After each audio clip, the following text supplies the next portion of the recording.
Berlin is a city that learned how to reinvent itself.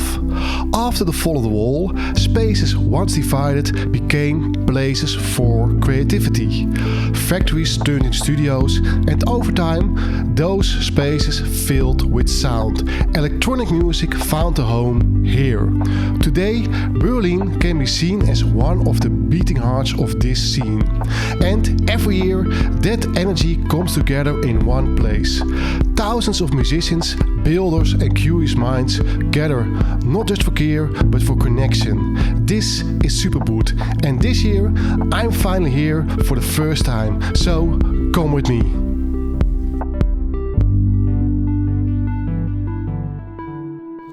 So behind me is the Vrijheids- and Verlossingscentrum, better known as FAS Berlin. And this is where the Superbooth event is being held. And to be honest, it took me a little bit to get used to, because this is not your basic event space. Normally this is a family and children experience center, and the National Musical Academy is housed over here. So instead of big halls, it's like all small rooms and a lot of stuff outside with playgrounds, and mainly made for children, but now we musicians take over. And yes, as you might have noticed, this will not be your typical gear review driven aftermovie. This will be about my experience, and don't worry, there will be gear in it. So over here we got a new Polyend drum machine, and I really like it. Especially how easy it is to use. You can just select and program your sound. Change it over here. Pitch decay, LFO. Volume, paneling, right.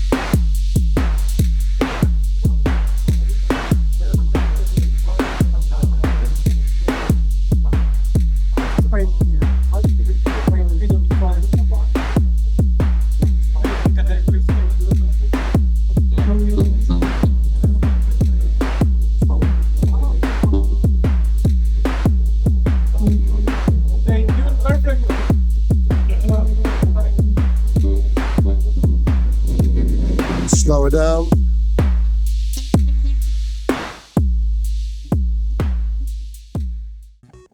And I must say, I don't know, but somewhere I got a feel I missed like the secret dress code.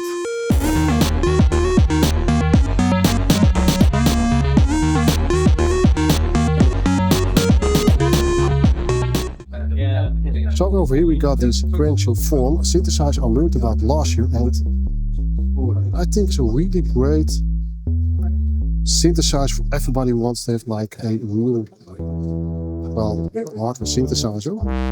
It has some great sounds.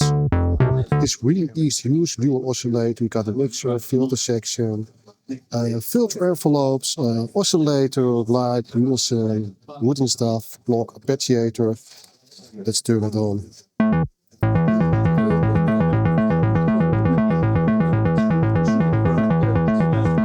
Just play with it.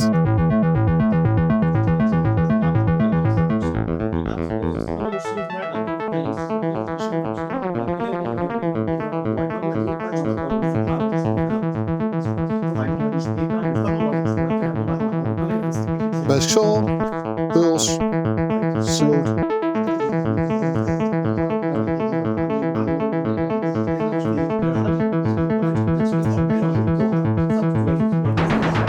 Add noise.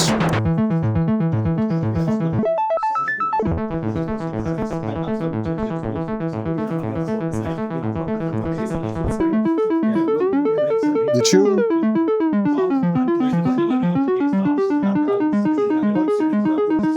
And over here you can use like your LFO to do the cutoff.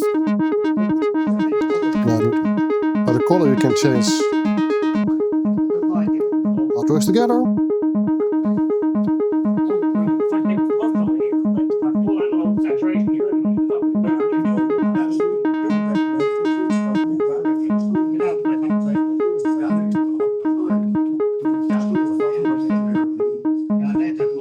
I really like this synthesizer for everybody who wants to start out and have a complete system. This could be a great choice.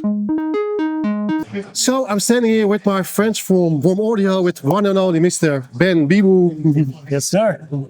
And well, most people will know Warm Audio from like the microphones and the preamps and the compressors and the nice effect stuff.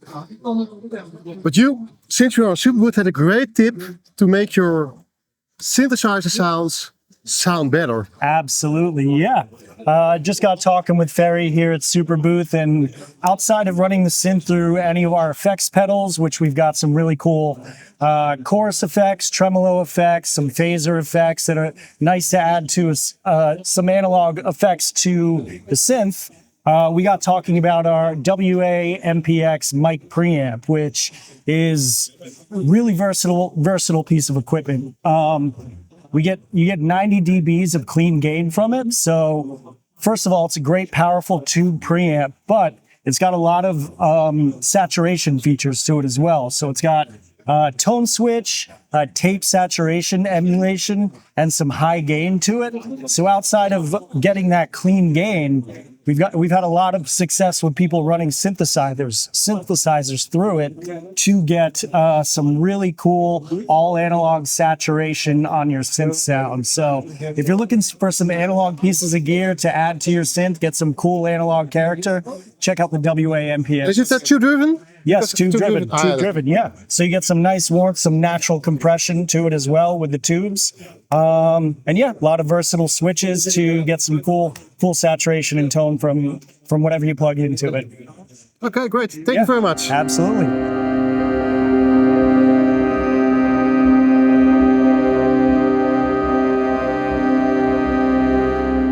Now, of course, it's important with events like this to eat well. And, well, you can get a lot of food inside. However, it's very busy. So I already spotted yesterday, you got this very nice little food van with like currywurst and stuff outside. It's cheaper and probably just as good and maybe even more original than the food on the inside. So I'm going to enjoy these. Oh, and by the way, this is currywurst with fries. And although a lot of people think currywurst is something German, actually it's something Dutch. And it tastes quite nice. Long time since I had this.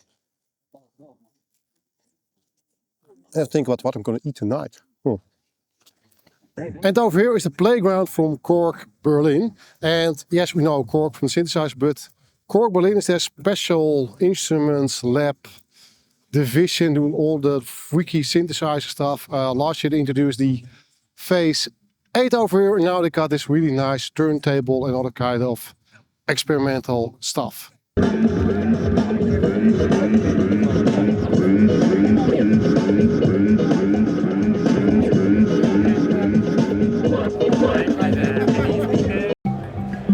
You don't have to, you hold select just to pick which note you want to program, Yeah. and then you press without select, you press the keys to put in or remove. Hi, I'm Tom from Korg, and we're at Superbooth 2026 showing the new NTS mixer. So 4 stereo channels and 2 mono channels. The mono channels are Eurorack level compatible. It's fully featured with mute and cue for each channel, so it's designed to be a performance mixer. You also have a send for every channel, and built-in effects, not only for the send, but also on the master. So a bunch of selectable effects, including delay, reverb, compressor, decimator, phaser, flanger, chorus, pretty much anything that you'd want. It's also got USB-C for not only USB audio, but MIDI, and a separate MIDI out jack here. And then you have controls for cue balance, your USB audio, your headphone level for whatever you're cueing, and the main output. So like all the other NTS products, it comes in parts and you assemble it yourself. So you get the chassis and the knobs and the switch caps and all that sort of stuff, and you put it together kind of like a Lego kit or Meccano or something like that. Do you need to do any soldering? Because there is no soldering. No, it's only screwing things, and in fact, you also get the tools with it. Okay. So there's some tools for putting on all the knobs and stuff like that, and the washers and stuff to make it really, really easy. So if you can make an IKEA closet, you can make it. Exactly, you can, and it's a lot more fun in the end. And it's a full metal chassis, so it's really, really slim, really hefty. Like you throw it in a backpack and you know it will be fine. That's right. Yeah, good weight and size, perfect for like a compact performance mixer. Great. Thank you very much. Yeah, you're welcome. And finally, it's here. It's sunshine. And while we are in the sunshine, in the tent behind me, they have two really cool products. One I didn't know about. It was the PWM Mantis synthesizer. Also a great, small but really well filled up with a lot of possibilities synthesizer, and the freqtube. And we had a little talk about that.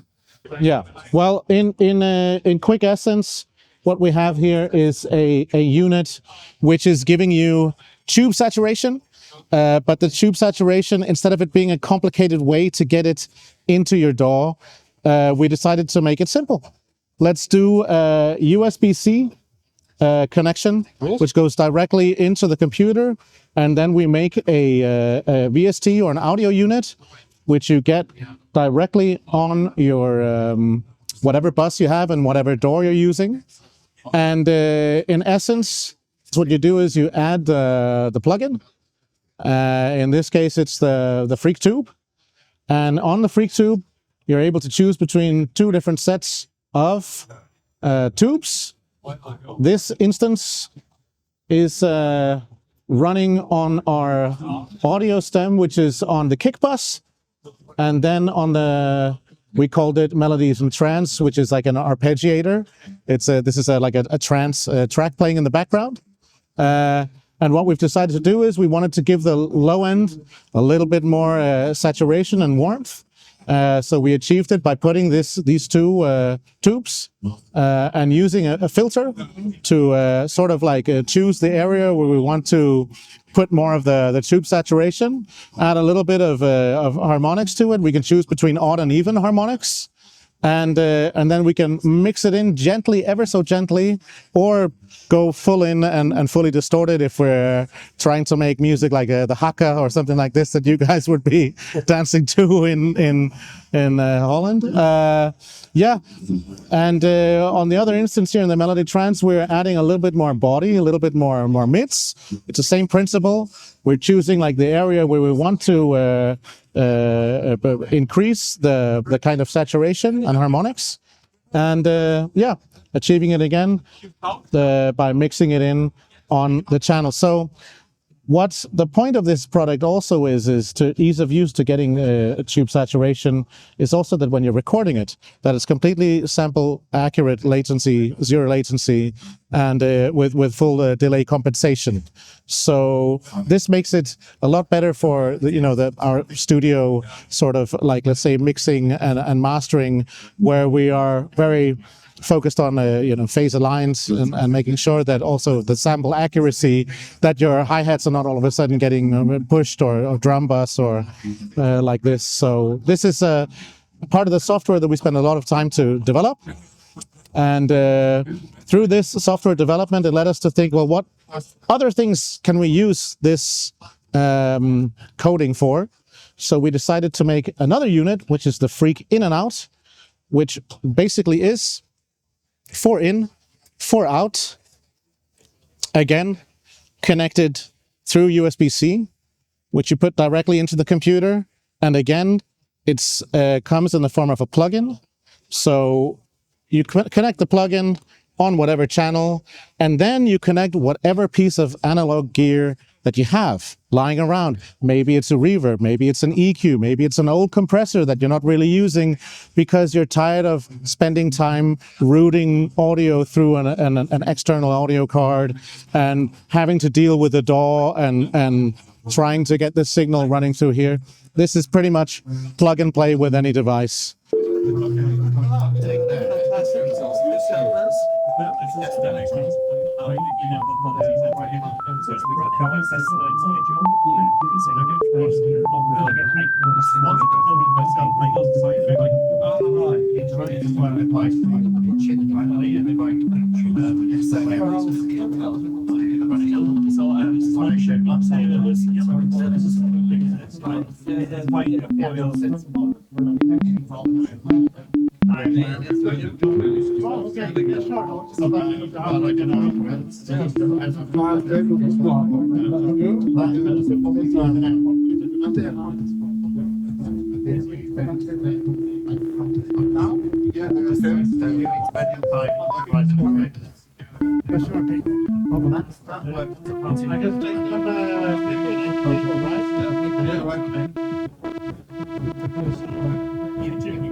Seeing that you made it to this point in the video, I hope you liked it. This video has not been sponsored by anybody. I'm here on my own merit and cash.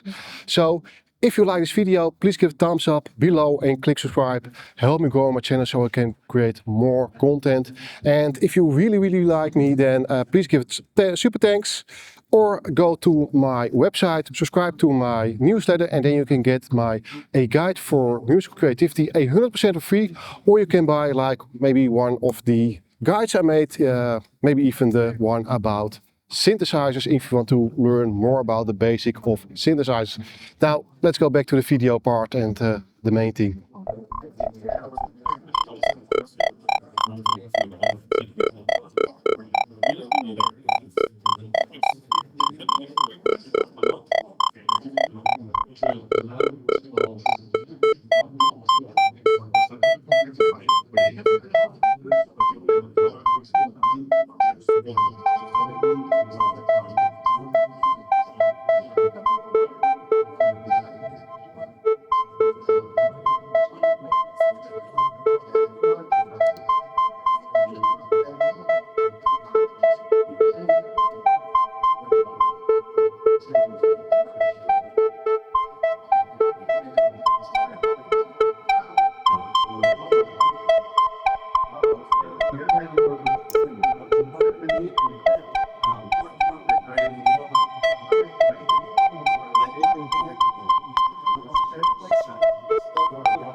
I just discovered this great little synth behind me, and Elma, you can tell me more about it, because please tell me what it is, because I tried it and it's probably the best synthesizer I found at the Superbooth this year. Thank you. It's called Katla, and it's the first commercially available Icelandic synthesizer. Katla is the largest volcano in Iceland, so we just wanted to make something that kind of lives up to that name, and it's like very kind of large and explosive and can get like pretty huge, but is also kind of natural in a way and kind of feels like it's evolving and has a lot of these like nature-inspired textures. So we do that by incorporating like voice rotating. So with every new note you press, it goes to a new voice, and that voice can be like individually sculpted. And it has its own filter and envelope and its own everything. So everything gets very like different from each other. Like every note you press is very unique. And it kind of like blends together in like a very large kind of textural way. Yeah, I must say I really like it, because you said it can be really large, but it can also be like small and have depth and the nature feel and like it is. I don't know what the word to say it. It has like character, but also like feel and something nature. And it's almost living. That's what's really like, and that's what I really like. And also like, what are like the kind of effects you have like on the bottom right section of it? Yes. What do the birds do there over there? Yeah. They're like macro parameters. They are like infusing chaotic behavior throughout the synth. Half of them are pitch related, so it's like variations on pitch destabilization and wobulation. Yeah, and then they are just like different kinds of modulation like throughout the synth. And like we want them to be a bit mysterious. Like we do say on our website what they actually do, but we want people to just just try them, just see how it feels, you know. So yeah, see where it takes you. Yeah, I must say, this did a quick test of that. Didn't know anything about it, and as you might can see, I'm really surprised and enthusiastic about it, because yeah, it's I think the best synth I found at this moment at the trade fair, to be honest. Yeah, thank you. Okay, yeah.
For the moment, this is my favorite area of Superbooth.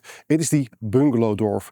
And over here there are some greatly known brands like Dupfer and Roland and Udo over there, Vermona, but also some brands I never heard of, and they're more about sonic experimentation, but still like a melodic way. So let's check some out.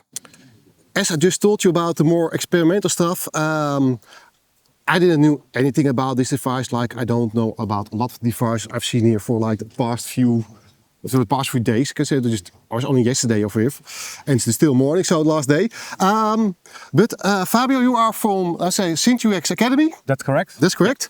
And you made this really nice device I saw yesterday, and you can explain us more about it and what it can do. I will try. So this is the Spotty Catch, which is a dual sampler looper. We call it a looping playground because it's a very hands-on and playful way of interacting with the loops and samples.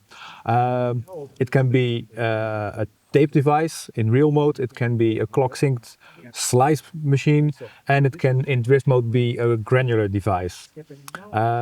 Because it's very hands-on, it's a very immediate way of making soundscapes or doing a nice jam with clock-driven beats. And I think it's best to just show something. So I will start by just putting it in real mode and record the sound. I record the sound, and now it's already playing back what I recorded.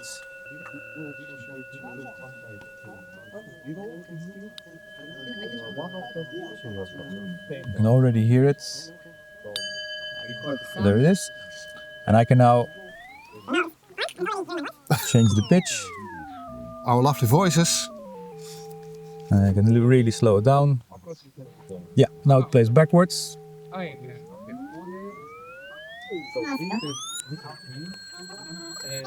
And I can now shorten it. And I can go through the sample.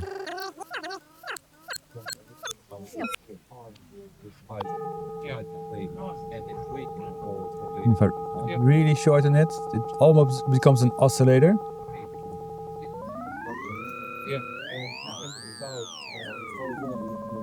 And I can switch to drift slice mode, and now it becomes something different.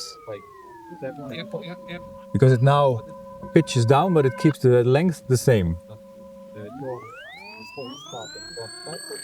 I'll add some more sounds. So you can do sound on sound loop, creating more. Yeah, more. I'm now having it on overdub.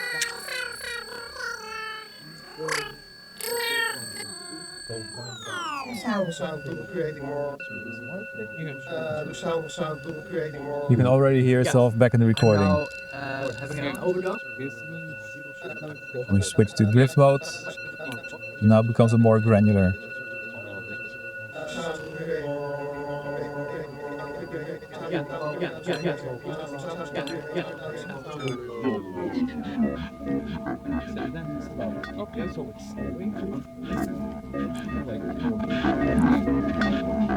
You can add some effects like overdrive.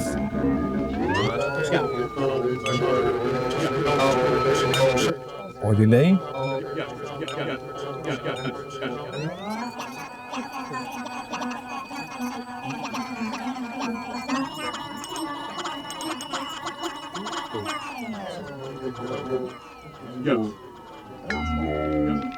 Now we're back to the bell.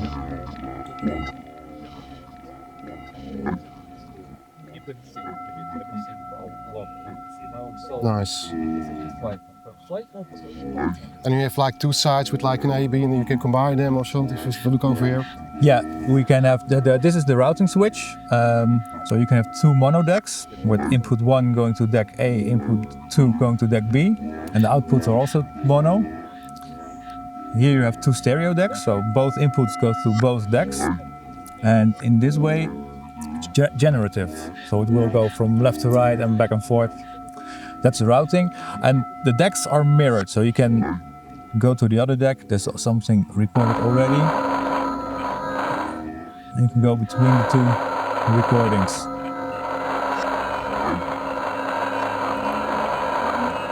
So it's easy to create immersive soundscapes, and it gets better if you even record from one deck to the other.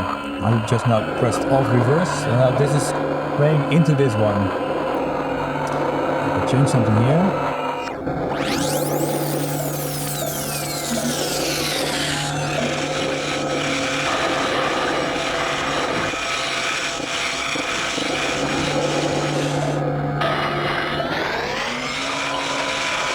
not playing backward, I just play it. Well, we get Paul McCartney is that, and Yes, we can play backwards.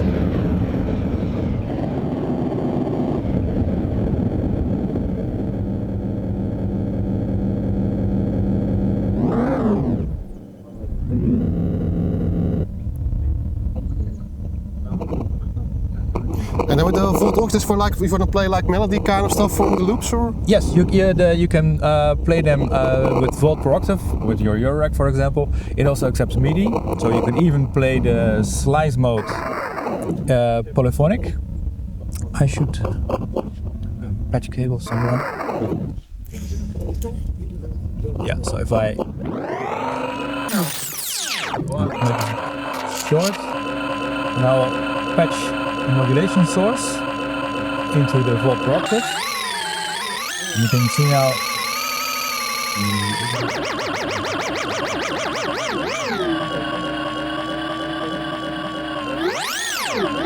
this is now modulating the pitch on deck A.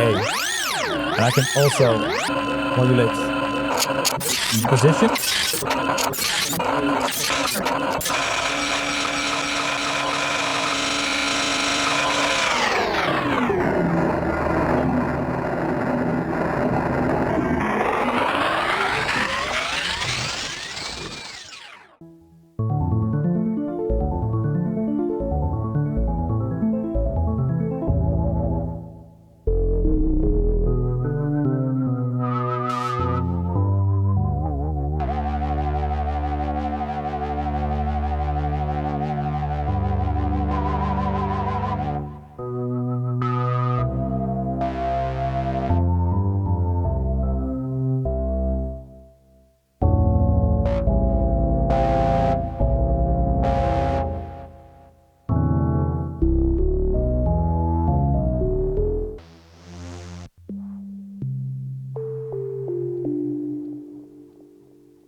So, I'm Jonte Knief.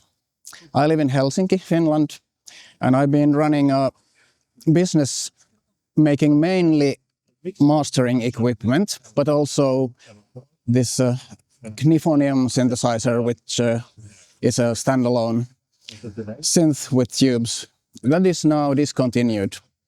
And I've started to concentrate on next thing, which is 5U modular. So, and this time I'm launching only the effects, and probably in the future I'm going to expand the system into synthesis. We have a BBD delay, so bucket brigade delay, so-called analog delay, stereo. We have a filter bank, which is fairly exotic in how it works with saturated coils, inductors, also stereo. We have some modulation sources. We have a stereo phaser, also uses tubes and opto isolators, and then a stereo spring reverb. In this cabinet, the spring tanks are here on the bottom, side by side. Yeah, so I use tubes as much I find reasonable and useful. In this case, it means that they create some nice distortion effects and beautiful modulations in filter bank, delay, phaser, and spring reverb. There are from 2 to 6 tubes per unit, and that's why we need a dedicated power supply. The system would not be able to run on regular 5U power supplies. The power requirements are quite exotic, and it consumes quite a lot of power also. And so it's only available as a complete rig at the moment, right? That's my idea. It wouldn't make sense to purchase only a couple of the modules because the power supply is quite costly already. But we did make a standalone version of the delay. So here is a standalone BBD, which has been on the market since January NAMM show, and it's selling very well. It's a beautiful, beautiful sounding thing. Thank you very much. I think that will be great. Yeah, that was like...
So it's almost time to wrap everything up.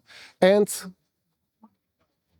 I must say, meeting people, seeing all the gear, it was really, really nice. Although I must say, I also learned a very important thing, and that's that there are a lot of different products. But I must say, also a lot is really the same, and like only like small twists on stuff. And the biggest thing that I learned is that with the gear I already have, I can do almost everything that I want and need, and I don't really need a lot of extra gear. Yes, there are some really nice devices. The Polyend drum machine, absolutely great. Wouldn't be for me, but I think it's one of the greatest drum machine. It was the thing I think everybody was talking about, the new drum machine at Polyend. For the people I spoke to were like, well, have you seen that? The Icelandic synthesizer, that line was really great. The Fourm again, I think it's a great, affordable synthesizer. I probably still want to have a Peak, and I must say I already also ordered a mini boot for Arturia. And I think if I combine like the Peak and the mini boot and what I already have, I probably would have like enough for what I'm doing now. But having said that, like also with all the mono guys, yes, already nice, already interesting, nice designs, but it's also a little bit the same and like small variations on the same thing. So when you got like your basic rack, you can do a lot, and yes, you can spend thousands of dollars on other stuff. Is it really necessary? To be honest, I don't know, but if you want to spend it, of course, you're free to do that. It's your money. But that was a little bit maybe disappointing, I don't know, but yeah, I learned to love the gear that I already have. I learned to love the gear that I already have, and I think that's really important. You can come to a trade show like this and don't be like, gosh, I need to have this. Now it's like, well, I've got the stuff I need, I can do it with this. And yes, maybe, of course, there's always something nice to add, but well, that's my humble opinion about that. And like I said, at the start, this won't be your like basic Aftrermovie with like only gear drifting and buy this. No, I think I showed the things that are really interesting, what I would like. And I hope you enjoyed this video. And if so, then please give a thumbs up below, click subscribe, click here to subscribe, and here for other videos that YouTube think that you would like. And then I hope to see you soon in another video, and maybe next year at Superbooth again, 2007. If I go, I don't know yet. But hope to see you soon online. Anyway, bye bye.